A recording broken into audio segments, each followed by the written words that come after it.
أعوذ بالله من الشيطان الرجيم بسم الله الرحمن الرحيم السلام عليكم ورحمة الله وبركاته. الحمد لله رب العالمين وبه نستعين على أمور الدنيا والدين والصلاة والسلام على أشرف الأنبياء والمرسلين وعلى آله وصحبه أجمعين. أشهد أن لا إله إلا الله وأشهد أن محمدا عبده ورسوله لا نبي بعده. اللهم صل على سيدنا محمد وعلى آل سيدنا محمد. اللهم افتح علينا حكمتك وانصر علينا من خزائن رحمتك يا أرحم الراحمين. Rabbi syrah li sadri wa yassir li amri wa hlul 'uqdatam min lisani yafqahu qawli. Wa sallallahu ala sayyidina Muhammad wa ala alihi wa sahbihi wa barik wa sallim ajma'in. Taqabbalallahu minna wa minkum taqabbal ya karim. Baik jamaah yang dirahmati oleh Allah Subhanahu wa taala. Pertama-tama dan yang paling utama, marilah kita menghadirkan kesyukuran kita kepada Allah Subhanahu wa taala dengan sebaik-baik kesyukuran kita kepada Allah Subhanahu wa taala di atas nikmat karunia yang Allah berikan kepada kita hinggalah ke hari ini, terutamanya adalah nikmat keimanan dan keislaman kita, nikmat panjang umur dan juga nikmat kesehatan. Alhamdulillah, dengan nikmat-nikmat tersebut pada petang hari ini kita sekali lagi dipertemukan kembali oleh Allah Subhanahu wa taala di dalam satu majlis ilmu yang insyaallah penuh barakah. Mudah-mudahan kesyukuran yang kita hadirkan Allah menambahkan lagi nikmat yang terbaik untuk kita semuanya. Seperti mana yang Allah janjikan, la in syakartum la azidannakum wa la in kafartum inna adzabi lasyadid. Dan yang keduanya tanda bukti kita ini bersyukur adalah dengan kita menjalankan perintah Allah dan menjauhi segala apa yang dilarang oleh Allah Subhanahu wa taala. Mudah-mudahan juga dengan demikian kita menjadi benar-benar hamba-Nya yang bertakwa kepada Allah Subhanahu wa taala, dan kelak di akhirat kita dikumpulkan bersama di dalam surganya Allah Subhanahu wa taala bersama-sama orang-orang yang soleh dan juga solehah. Salawat beserta salam marilah kita curahkan bagi baginda Nabi besar kita Muhammad sallallahu alaihi wasallam. Mudah-mudahan dengan kita senantiasa bersalawat ke atas Rasulullah sallallahu alaihi wasallam, segala urusan kita di dunia dipermudahkan oleh Allah Subhanahu wa taala. Baik itu urusan rumah tangga kita, urusan pekerjaan kita, dan juga urusan-urusan yang lainnya. Lebih-lebih lagi di akhirat kelak nanti kita mendapatkan syafaat daripada Rasulullah sallallahu alaihi wasallam. Oleh karena itu senantiasalah bersalawat di mana sahaja kita berada dan apa jua yang kita rasakan. Insya Allah selawat yang kita baca akan memberi kebaikan kepada kita, akan mendatangkan kebaikan kepada kita. Baik, seperti biasa, sebelum saya memulakan perkongsian kita pada hari ini, marilah kita sama-sama untuk kita membaca Asmaul Husna. Semoga kita berharap pada Allah Subhanahu wa taala dengan membaca Asmaul Husna Allah anugerahkan kita ilmu yang bermanfaat, umur yang panjang, rizki yang murah. Dan bagi sesiapa yang sedang sakit, mudah-mudahan Allah bagi kesembuhan. Yang berpenyakit Allah angkat penyakitnya dengan segera. yang bagi siapa yang mempunyai masalah, ya, kesempitan, kesusahan, kepayahan, semoga Allah, ya, dengan Asmaul Husna Allah beri kelapangan, Allah beri kemudahan, Allah lepaskan kepayahan dan kesusahan kita semua. Ala hadhihi niyyah wa kullu niyatin khasa al-Fatihah. أعوذ بالله من الشيطان الرجيم بسم الله الرحمن الرحيم الحمد لله رب العالمين الرحمن الرحيم مالك يوم الدين إياك نعبد وإياك نستعين اهدنا الصراط المستقيم صراط الذين أنعمت عليهم غير المغضوب عليهم ولا الضالين آمين. يا الله يا رحمن يا رحيم يا مالك يا قدوس يا سلام يا مؤمن يا مهيمن يا عزيز يا جبار يا متكبر يا خالق يا مصور يا غفار يا قهار يا وهاب يا رزاق يا فتاح يا عليم يا قبيض يا باسط يا خفيض يا رفيع يا معز يا مذل يا سميع يا بصير يا حكم يا عدل يا لطيف يا خبير يا غليم يا عظيم يا غفور يا شكور يا علي يا كبير يا خفيف يا مقيت يا غسيب يا جليل يا كريم يا رقيب يا مجيب يا واسع يا حكيم يا ودود يا مجيد يا بعيث يا شهيد يا حق يا وكيل يا قوي يا متين يا ولي يا غميد يا مصير يا مبدئ يا معيد يا مغيب يا مميت يا غي يا قيوم يا واجد يا مجيد يا واقيد يا صمد يا قادر يا مقتدر يا مقدم يا مؤخر يا أول يا أخير يا ظهير يا بطين يا ولي يا متعالي يا بر يا تواب يا منتقم يا عفو يا رؤوف يا أحد يا مالك الملك يا ذا الجلال والإكرام يا مقسط يا جميع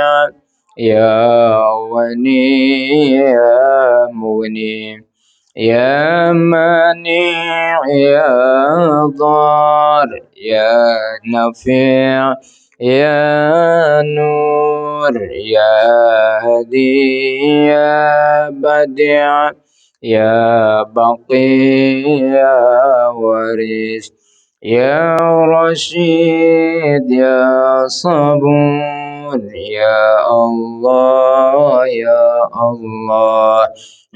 Ya Allah, Ya Allah. Ya Allah, Ya Allah. Ya Allah, Ya Allah. Ya Allah, Ya Allah. Ya Allah, Ya Allah. Ya Allah, Ya Allah. Baik jemaah yang dirahmati oleh Allah Subhanahu wa taala, alhamdulillah kita sudah sama-sama membaca Asmaul Husna ya. Semoga sekali lagi ya, harapan kita, doa kita dikabulkan oleh Allah Subhanahu wa taala, dan apa jua yang kita hajatkan ditunaikan oleh Allah Subhanahu wa taala. Baik jemaah yang dirahmati oleh Allah Subhanahu wa taala. Seperti mana kita ketahui bersama, kita sudah di ambang pertengahan bulan Sya'ban. Bulan Sya'ban kita tahu adalah bulan satu bulan sebelum kedatangannya bulan Ramadan.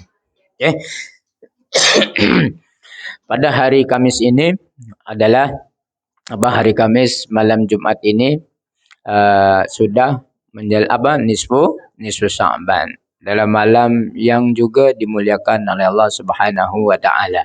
Apatah lagi bertepatan dengan malam Jumat. Malam Jumat kita tahu adalah malam Sayyidul Ayyam, hari yang dimuliakan oleh Allah Subhanahu wa taala. Jadi double tu. Malam yang dimuliakan oleh Allah, bulan yang dimuliakan oleh Allah yaitu bulan Sya'ban, malamnya juga malam Sya'ban, nisfu Sya'ban, yang juga mendapat kelebihan di malam itu untuk kita sama-sama berbuat kebaikan, amal saleh, dan bertepatan pula dengan malam Jumat. Jadi ingin saya mengingatkan, marilah kita sama-sama menanamkan niat baik kita.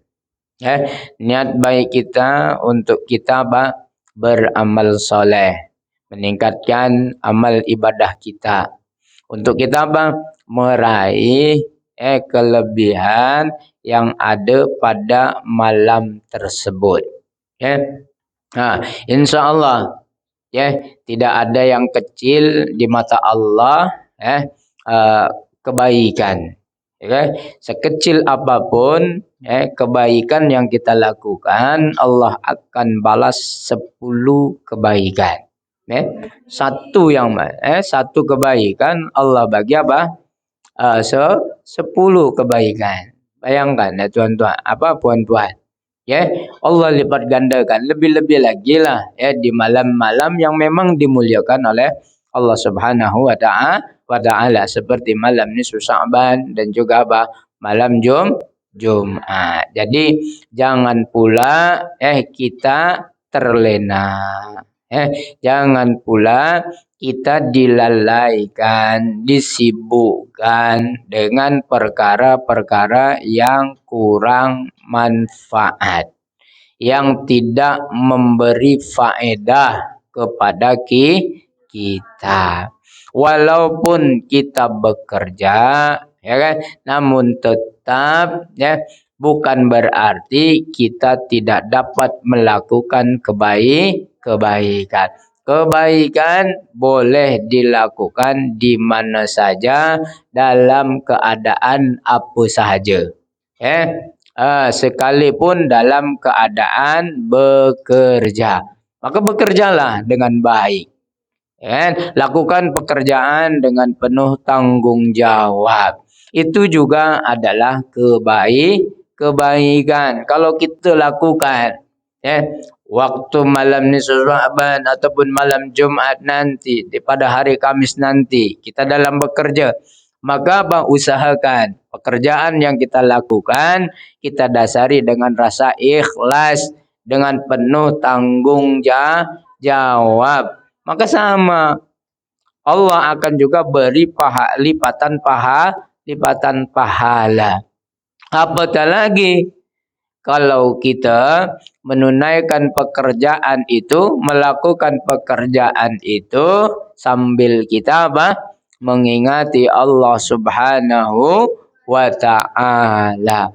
Pasti apa? Akan diperhitungkan segala sesuatunya oleh Allah Subhanahu wa taala untuk dijadikan sebagai amal soleh kita pada ketika itu. Ya, jadi kita jangan jadikan alasan pekerjaan kita, kita sedang sibuk dan sebagainya. Jangan pernah dijadikan alasan untuk kita tidak berbuat kebaikan. Kebaikan boleh di mana-mana saja. Boleh kita lakukan. Percayalah dan yakinlah Allah itu Maha mengetahui, Maha melihat segala sesuatunya apa jua yang kita lakukan. Wa may ya'mal misqala dzarratin khairan yarah wa may ya'mal misqala dzarratin syarran yarah. Siapa yang melakukan amal kebaikan walau sekecil sebiji sawi, atom, maka Allah akan bagi pahala. Begitu jugalah sesiapa yang mengerjakan keburukan, kejahatan, maka juga Allah akan memberi balasan terhadapnya. Tidak di dunia sudah tentu dan pasti di akhirat akan mendapatkan balasannya. Berupa apa? Azab. Itu Jadi mari kita sama-sama mengambil peluang. Ketika Allah panjangkan umur kita dan Allah pertemukan dengan malam-malam yang istimewa seperti itu. Seperti malam nisfu Sya'ban, malam Jumat, lakukan kebaikan, tuan-tuan. Kalau kita selesai sudah pekerjaan kita di siang hari, malam untuk ketika kita rehat, pergunakan untuk kita berbuat amal ibadah, bermunajat kita kepada Allah Subhanahu wa taala, berzikir, berdoa melalui bacaan-bacaan Al-Qur'an, melalui tadi zikir dengan menyebut nama Allah, Asmaul Husna, atau juga dengan bertasbih, bertahlil, bertahmid, bertakbir. Itu semuanya adalah amalan-amalan yang apabila kita melakukannya dengan ikhlas, insya Allah Allah akan kurniakan kebaikan untuk kita. Mungkin keluarga kita mungkin keluarga kita sedang mengalami kesusahan, ataupun juga kawan kita sedang mengalami kepayahan, berupa sakit ataupun dibuang daripada pekerjaan dan sebagainya, kita berharap, bermohon kepada Allah di malam-malam yang baik itu, kita minta, bermunajat. Beza tahu berdoa dengan munajat nih. Munajat nih adalah kita berbicara kepada Allah Subhanahu wa taala, adukan. Seperti kita bicara layaknya kepada sahabat kita, kepada teman kita. Itulah yang disebut dengan munajat. Dan ini amalan para alim ulama. Alim ulama bukan sahaja berzikir, mengingati Allah, namun juga bermunajat. Bermunajat adalah berbicara dengan Allah, berkomunikasi secara sembunyi. Minta, keluarkan keluh kesah kita kepada Allah Subhanahu wa taala. Waktu yang tepat untuk kita bermunajat adalah di waktu malam hari, khususnya di sepertiga malam. Kalau Ustaz letih, Ustaz seharian bekerja di dunia ini, mana ada yang tak letih? Semuanya pasti letih, penat. Betul tak? Yang tidak bekerja aja penat duduk kat rumah. Duduk rumah tengok TV je penat juga lama-lama. Apa dah lagi yang bekerja? Yang kerjanya tidur makan pun penat juga. Jadi jangan lagi lah untuk kita beralasan tidak kita untuk kita apa? Mengadu kepada Allah Subhanahu wa taala. Segala apa? Curahan hati kita. Ya kita curahkan kepada Allah Subhanahu wa taala. Itu. Jadi boleh tak? Ya kan? Di malam-malam yang mulia itu kita bermunajat sama Allah, minta curahkan apa tu? Pasti Allah akan mendengar, Allah akan melihat dan Allah pasti akan mengabulkan. Ini keistimewaannya. Tapi kadang kita ni salah, ya kan? Kepada apa bermunajat kepada Allah tak pernah, tapi selalu bermunajatnya kepada kawan, ya kan? Cerita, begini, mengadu dengan kawan begini begitu, ya kan? Walhal kawan itu juga apa belum tentu apa dapat berbuat sesuatu untuk kita. Tapi sebaiknya bukan saya melarang, bukan tak boleh untuk kita bercurhat kepada teman kita, sahabat kita, bukan, silahkan. Tapi tetap ada keutamaan yang harus kita berikan curahan hati kita. Yaitu kepada Allah Subhanahu wa taala. Kekasih kita, kekasih Allah. Biarlah walaupun ada kekasih kat dunia itu nomor 2. Yang utama adalah apa? Kekasih dengan Allah, berkeluh kesah dengan Allah Subhanahu wa taala itu. Ya Allah, gaji belum lagi turun ya Allah. Kan gitu. Gimana curhat sama Allah? Ya Allah, gaji yang diberi kok kurang gitu kan. Nanti sungguhnya engkau yang maha kaya. Ya Allah, sungguh aku baru dapat gaji. Namun gaji ini tak mencukupi. Keperluanku banyak. Ngadu sama Allah. Keperluan mahal di kampung, minyak goreng langka. Ya kan? Minyak goreng langka. Dah dibakar aja. Kan gitu. Mulai lagi cili cabai mahal, naik, sudah mulai langka. Biasa ini normal. Menjelang Ramadan itu biasa. Itu adalah ujian untuk kita agar lebih menjadi manusia yang sabar lagi. Adukan itu semua. Jangan mengadu dekat media sosial dahulu.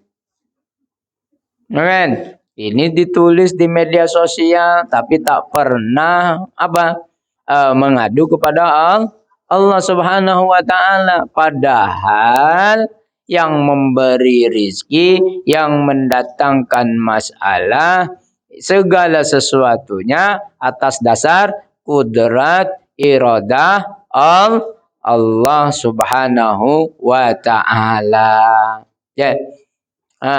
Suami buat masalah, adukan dengan Allah. Jangan diadukan dengan suami kawan kita. Tak punya suami, minta suami sama Allah. Itu.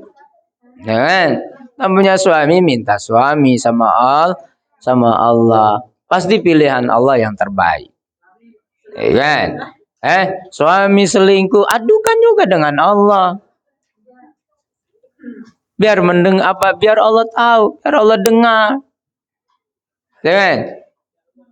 Suami misalkan tak bertanggung jawab. Diadunya dengan kawan kita, dibanding-bandingkan suami kita dengan suami teman kita. Datang berjumpa bukannya membicarakan sesuatu yang berfaedah, menggosip para suami kamu gimana? Oh, suami kamu baik. Untungnya kamu. Suami aku kurang ajar betul lah. Macam tu.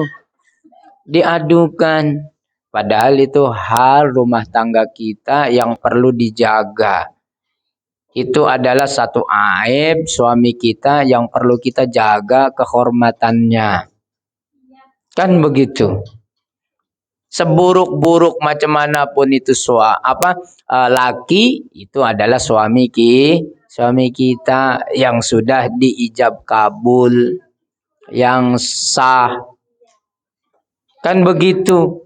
Ya kalau ada perkara-perkara yang mungkin ya dilanggar, ya, yang mungkin dilanggar, berkasar dengan kita dan sebagainya, jangan dicurhatkan, diadukan pada teman dan sahabat, tapi adukanlah kepada pihak yang berwajib. Tempuh jalur hukum kan ada. Jangan melalui media sosial. Media sosial tidak akan pernah memberikan sesuatu yang baik. Bahkan apa? Akan mendatangkan fitnah. Kita cerita pasal suami kita mengeluh tentang suami kita. Sedangkan di Facebook itu kita bercampur dengan orang lain. Ya. Apatah lagi kalau dalam Facebook itu ada mantan kita. Itu yang bahaya. Kebetulan pula mantan kita pun lagi jomblo. Habis. Melihat kita lagi ada masalah, masuklah setan. PM kita, kamu ada masalah ya. Nah, mulai. Kan? Disitulah. Ya, padahal kita masih berstatus suami orang. Ini jebakan iblis tuh halus. Namun ya itu tadi, teman-teman. Banyak orang terperangkap ya keadaan yang seperti itu, seperti yang di media sosial. Akhirnya yaitu tadi, cinta lama bersemi kembali. Ujungnya tadinya mau menghurai masalah, timbul masalah baru. Suruh memilih antara kau dengan dia. Itu. Ya. Jadi jangan jadi sebaik-baiknya adalah adukan perkara masalah kita ni semua terlebih dahulu kepada Allah. Percayalah dan yakinlah. Adukan semuanya. Allah pasti mendengar keluh kesah kita. Semuanya. Yang kadang yang baik, yang remeh ataupun yang berat sekalipun, Allah pasti akan mendengar dengan setia. Berbanding dengan kawan kita, masalah sikit je pun. Kan gitu. Tapi Allah akan mendengarkan.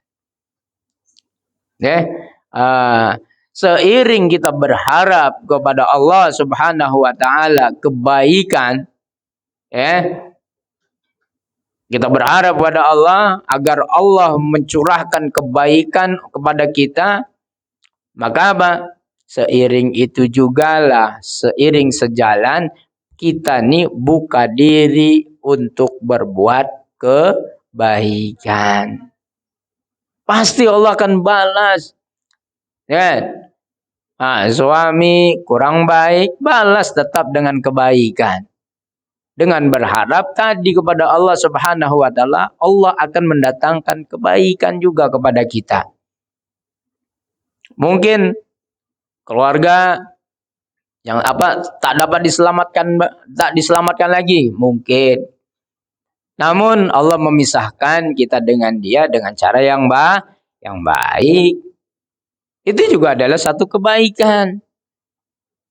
Kalaupun sudah kalau masih diselamatkan, mudah-mudahan ketika kita bercurhat kepada Allah, mengharap kebaikan dan kita tetap berbuat kebaikan, Allah juga beri kebaikan, tiupkan hidayah kepada suami kita yang kurang baik tadi. Ketika Allah memberikan hidayah ke atasnya, Kepada sesiapa sahaja, sejahat macam mana pun pasti akan berubah 100 derajat. Kalau hidayah sudah masuk ke dalam hatinya. Jadi kita ini jangan hanya berharap kepada Allah, berharap kebaikan kepada Allah, namun diri kita menutup untuk apa? Berbuat kebaikan. Tetap berbuat kebaikan. Inilah yang harus kita manfaatkan bersama-sama. Di bulan yang baik, di malam yang baik, di hari yang baik. Kita sudah sedia maklum ketika kita sudah mengetahui malam nisfu Sya'ban, berarti apa? Setengah bulan lagi akan menjelang bulan Ramadan, bulan puasa. Yang mana di dalamnya kebaikan-kebaikan semua. Bulan yang penuh rahmat. Bulan yang penuh istimewa. Oleh karena itu buka diri kita untuk kita berbuat kebaikan dari sekarang. Supaya kebaikan-kebaikan yang ada di dalam bulan Ramadan mudah untuk kita dapatkan. Nah begitu. 2 tahun dah Allah uji kita semua. Dengan penyebaran wabak COVID-19. Dah 2 tahun lebih. Mari kita sama-sama menaruh harapan yang baik. Dalam menyambut bulan Ramadan tahun ini, kita berharap kebaikan daripada Allah Subhanahu wa taala. Semoga Allah mencurahkan juga kebaikan-kebaikan ke atas keadaan dunia, bukan kepada kita, ke atas kita saja yang melaksanakan ibadah puasa, yang bertarawih, berqiyamul lail sepanjang bulan Ramadan. Akan tetapi mudah-mudahan kita berharap kepada Allah, mudah-mudahan Allah juga kembalikan keadaan dengan lebih baik. Harus ada harapan. Jangan pernah untuk kita berputus harapan. Harapan sesulit macam mana pun harus senantiasa ada di dalam diri kita. Nah, kita berharap ujian 2 tahun ini semoga menjadikan diri kita menjadi insan yang lebih baik lagi, lebih kuat lagi, lebih bersabar lagi. Dan mudah-mudahan Allah dengan kita senantiasa bersabar, tabah dalam menjalani ujian ini, dan kita senantiasa terus istiqomah berbuat kebaikan. Mudah-mudahan bulan Ramadan datang, Allah curahkan kebaikan seluruhnya ke atas alam dunia ini. Sehingga kembali keadaan seperti sedia kala. Walaupun tidak mungkin dibalikan seperti yang sebelum-sebelumnya. Akan tetapi keadaan pastinya kita mengharap lebih baik lagi. Lebih selamat. Jadi ayo kita mari sama-sama sebelum kedatangan bulan yang baik, bulan Ramadan yang penuh dengan rahmat, maka marilah kita menjadi pribadi-pribadi yang baik terlebih dahulu, pribadi-pribadi yang menyebarkan kebaikan, yang memberi manfaat kepada sesama manusia. Itu yang perlu kita lakukan seiring berjalannya kita berharap kepada Allah Subhanahu wa taala. Berbuat kebaikan apa saja, selagi mana itu kebaikan, buat sekecil apapun, yakin Allah pasti akan melihatnya. Kan? Hal yang baik yang paling ringan adalah afsus salam. Sebarkan salam. Maknanya sungguh ucapannya sungguh ringan. Namun kesannya itu sangatlah besar. Makna daripada salam itu sendiri begitu besar. Begitu berarti untuk kita semua, ya dalam melangsungkan kehidupan di dunia ini. Nah. Salam, ucapkan salam. Ketika kita berjumpa dengan kawan kita, bertemu dengan teman kita, sahabat kita yang tak dikenali pun, kalau itu adalah seiman dan seagama, ucapkan salam. Afsus salam, tebarkan salam. Tapi jangan hanya mengucapkan salam saja, tapi wujudkan salam itu dalam perbuatan, dalam perilaku, dalam ucapan. Kita wujudkan. Hanya jangan menyebar salam, mengucapkan salam ketika berjumpa, tapi kelakuan tetap juga setan. Jangan. Jangan. Mulut kita ucapkan salam ketika bertemu saudara kita, perilaku pun juga haruslah bersesuaian. Perilaku kita juga mestilah menjamin keselamatan orang. Salam adalah kesejahteraan, keselamatan. Maka ketika kita mengucapkan salam, kita harus mampu menjaga ucapan kita, perbuatan kita daripada menyakiti orang lain. Ucapkan yang baik-baik, itu baru sesuai dengan ucapan salam. Hendaknya ucapan kita ini meneduhkan, menenangkan, memberi kenyamanan, memberi keselesaan, keselamatan kepada orang. Bukan apa yang kita ucapkan menjadikan keadaan huru-hara, keributan, menjadi gaduh, dan sebagainya. Ini tidak sesuai dengan konteks salam. Ini ini yang perlu kita ingat. Dan ini kita sudah melihat perkara ini terjadi di mana-mana. Berceramah diawali dengan salam, tapi isi ceramahnya mengutuk sana, mengutuk sini, mengata sana, mengata sini, menyalahkan kelompok ini, menyalahkan kelompok itu. Apa arti salam? Kalau dengan mulut kita, ucapan kita membawa huru-hara, membawa keributan, pertelingkahan.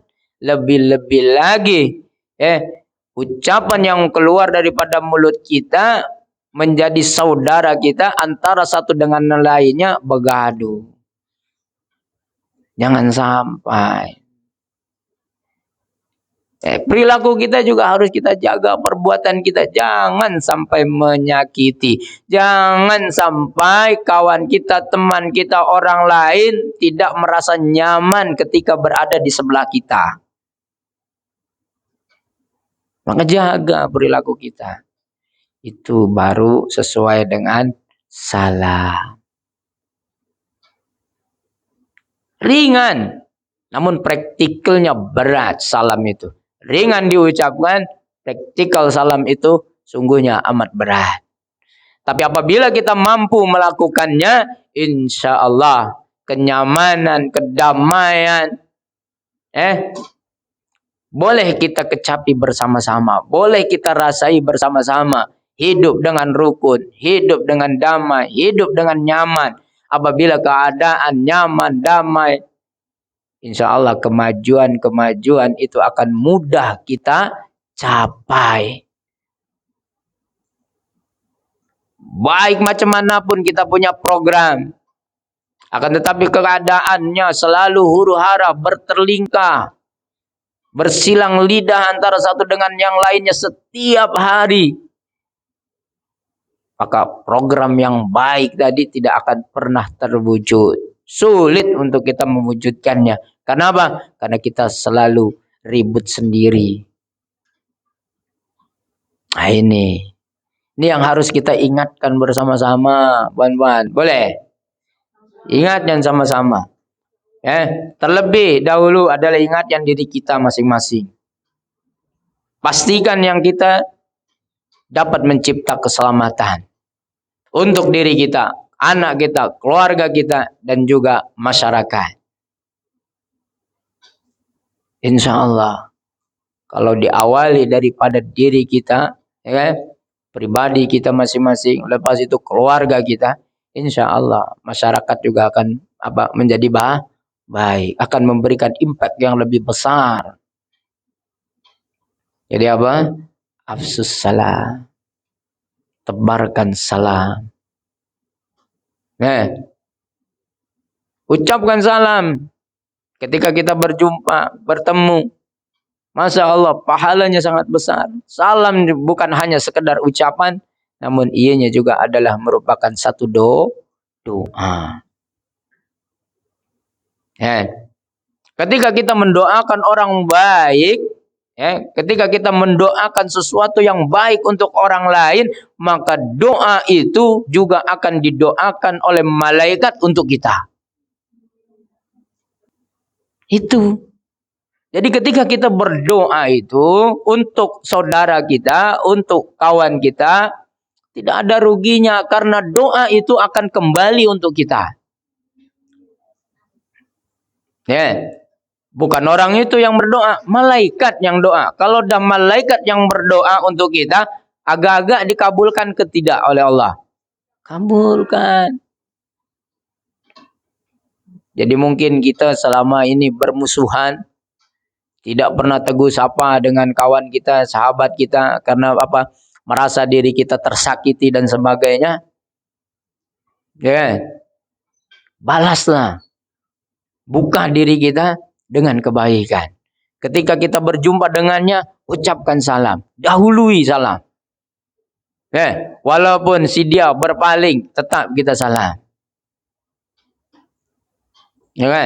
Karena tadi harapannya, salam itu doa. Kalaupun kawan kita itu tak membalas salam kita, yakin doa kita salam tadi untuk keselamatan si dia, kebaikan untuknya, maka kebaikan dan keselamatan itu akan kembali untuk diri kita, dan malaikatlah ya juga yang akan mendoakan. Jadi gitu. Kalau ada orang kawan tak mau diajak damai, sudah doakan yang baik-baik dengan Allah kepada Allah Subhanahu wa taala. Insya Allah malaikat juga akan doa kepada kita. Jadi janganlah kita menaruh dendam, menyimpan kebencian, jangan. Kalau kita mengharap berkah, kalau kita mengharap kebaikan daripada Allah Subhanahu wa ta'ala, maka kita harus juga berbuat kebaikan. Dan gitu. Afsus salam. Sebarkan salam. Lagi apa? Semarakkan juga. Raihkan juga kebaikan. Datangkan rahmat kepada sesama manusia. Supaya kita bukankah sebaik-baik manusia adalah yang mendatangkan manfaatnya. Khairun nas anfa'uhum linnas. Bukan sebaik-baik manusia yang banyak salatnya, tidak.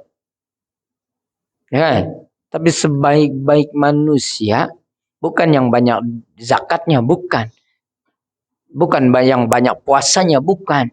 Tapi sebaik-baik manusia, ini Rasulullah sendiri yang membicarakan. Khairun nas anfa'uhum linnas. Sebaik-baik orang manusia adalah yang mendatangkan manfaat kepada manusia yang lainnya. Itu. Kalau macam tu kita buat baik je lah, tak perlu solat lah, tak perlu puasa, tak perlu haji. Ustaz cakap sebaik-baik manusia yang memanfaat aja. Iya, manfaat kepada manusia, tapi juga harus kita bermanfaat juga kepada Allah. Hablum minallah, hablum minan nas. Tetap itu harus kita lakukan. Berbuat taat kepada Allah, berbuat kebaikan kepada manusia, itu baru mantap. Tak boleh kita milih salah satunya, tak boleh. Nah, kita wajib menjalankan perintah Allah. Dan kita harus bersekuat tenaga untuk menghindari larangan Allah Subhanahu wa taala. Kita wajib menjalankan rukun Islam yang kelima, yang 5 itu. Wajib kita laksanakan. Tapi wajib juga untuk kita tadi bersifat rahmah kepada manusia. Bukan sesama kita saja. Bukan sesama suku bangsa saja, bukan. Tapi juga perintahnya adalah sesama manusia. Siapa manusia? Ya kita semua, tanpa mengira kulit, tanpa mengira suku, tanpa mengira bangsa, negara, dan juga agama. Selagi manusia, wajib hukumnya untuk kita hormati, untuk kita berikan penghormatan, untuk kita beri kebaikan.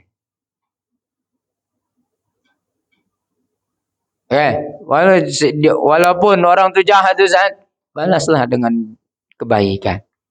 Doa aja. Contohnya sudah banyak. Rasulullah sallallahu alaihi wasallam senantiasa memberikan contoh tauladan yang baik. Apa kurangnya Rasulullah? Senantiasa disakiti, baik ketika hidup di Makkah ataupun ketika hidup di Madinah, senantiasa ada sahaja orang yang memusuhinya. Bukan hanya sekedar memusuhi, tapi juga berusaha membinasakannya, memburuk-burukkannya, memfitnahnya. Bahkan sampai Rasulullah sallallahu alaihi wasallam sudah wafat pun sampai ke hari ini orang-orang tetap berusaha menyakitinya, memburuk-burukkannya dengan berbagai macam cara. Itu Rasulullah.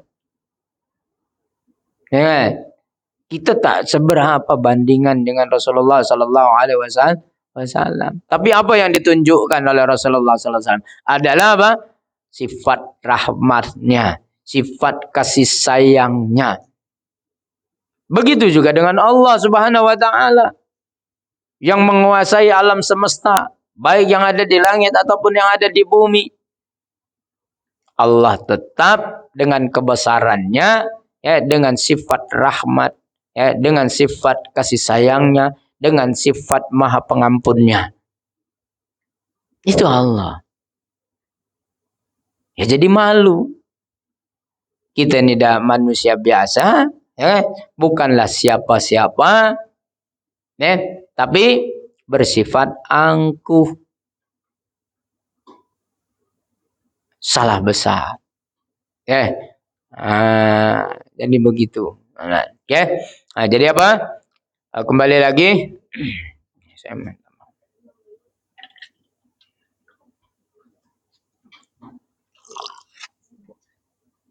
Sekali lagi kita berharap pada Allah, Subhanahu wa taala, Ramadan kali ini, kita berharap kebaikan, pada Allah Subhanahu wa taala untuk merubah keadaan yang saat sekarang ini. Mungkin tadi saudara kita yang memang terkena efek daripada yang begitu teruk lah, sehingga menghadapi kesulitan yang begitu mengancam, baik itu mengancam nyawanya, bahkan rumah tangganya dan sebagainya. Mudah-mudahan dengan kita berharap, menaruh harapan kita kepada Allah, datangnya bulan Ramadan ini memberi kebaikan kepada kita semuanya. Yang mempunyai masalah, dileraikan masalahnya, diberikan jalan keluar. Bagi yang mengalami kesusahan sepanjang 2 tahun ini, Allah longgarkan kesusahannya. Allah berikan segala sesuatunya sesuai dengan harapan kita. Oleh karena itu mari kita sama-sama jadikan bulan Ramadan pada tahun ini Ramadan yang terakhir untuk kita. Itulah Ramadan yang terakhir. Seolah-olah lah yang terakhir. Ustaz macam nak mati je. Nah, karena tidak ada siapa yang dapat menjamin kita untuk kita hidup 1 tahun lagi. Siapa yang dapat menjamin? Apa? Insuran ke? Tak ada. Asuransi? Ada. Tak dapat menjamin. Karena kita ajal, kematian itu di tangan Allah Subhanahu wa taala. Idza jaa ajalukum la yastakhiruna sa'ah wa la yastaqdimun. Jika telah datang ajalmu, ya, la yastakhiruna sa'ah. Allah tidak akan memperlambatkan. Wa la yastaqdimun, dan Allah juga tidak mempercepatkan. Jadi kalau ya sudah datang, kata Allah, ajalmu dah selesai. Kehidupanmu berakhir di sini. Ya, jadi oleh karena itu, apapun yang kita lakukan, jika itu adalah amal kebaikan, ya, amal ibadah, seperti sholat, puasa, di bulan Ramadan, dan apapun lah, laksanakanlah seolah-olah itulah ibadah yang terakhir untuk kita. Yang kita lakukan. Sholat, supaya khusyuk. Anggap sholat itu yang terakhir. Mungkin selepas sholat itu, sholat yang kita lakukan, mungkin selepas itu kita disolatkan. Tiada siapa yang tahu. Itulah. Nah, jadi itu untuk mencapai untuk mencapai kekhusyuan, untuk mencapai keikhlasan dalam kita beramal, jadikan dasarnya karena Allah, dan seolah-olah amal perbuatan kebaikan yang kita lakukan itu adalah seolah-olah yang terakhir. Nah, itu. Mudah-mudahan dengan demikian kita semakin memperolehi kekhusyuan dalam kita beribadah, bukan hanya setakat khusyuk, akan tetapi juga menambah keyakinan kita, kekuatan iman kita kepada Allah Subhanahu wa taala, sehingga walau badai macam manapun datang menghantam kita, godaan macam manapun yang menghampiri kita tetap teguh, tegar, dengan dengan keyakinan kita kepada Allah Subhanahu wa taala. Mungkin itu sajalah pertemuan kita pada hari ini. Kurang lebihnya saya memohon maaf apabila ada kekhilafan daripada apa yang saya sampaikan. Wallahi, itu datangnya daripada saya pribadi. Namun apapun yang saya sampaikan itu benar, wallahi itu datangnya daripada Allah Subhanahu wa taala, karena Allah lah yang maha benar. Aku qouli hadza, assalamualaikum warahmatullahi wabarakatuh. Subhanakallahumma wa bihamdika asyhadu an la ilaha illa anta astaghfiruka wa atubu ilaik. Allahumma arhamna bil Qur'an waj'alhu lana imama wa nuran wa hudan wa rahmah. Allahumma dzakkirna minhu ma nusina wa 'allimna minhu ma jahilna warzuqna tilawatahu ana al-laili wa atrafan nahar waj'alhu lana hujjatan ya rabbal alamin. Allahumma inna nas'aluka ilman nafi'an wa rizqan wasi'an wa 'amalan mutaqabbala ya Allah. Rabbana ighfir lana dzunubana wa liwalidayna warhamhuma kama rabbawna shighara wa li jamil muslimin wal muslimat wal mu'minin wal mu'minat al ahya'i minhum wal amwat bi rahmatika ya arhamar rahimin. Rabbana atina fid dunya hasanah wa fil akhirati hasanah wa qina adzabannar. Wa akhiru da'wana anil hamdulillahi rabbil alamin. Taqabbalallahu minna wa minkum taqabbal ya karim. Terima kasih di atas kehadiran Anda semua pada petang hari ini. Saya berhenti lebih awal karena saya ada hal. Terima kasih.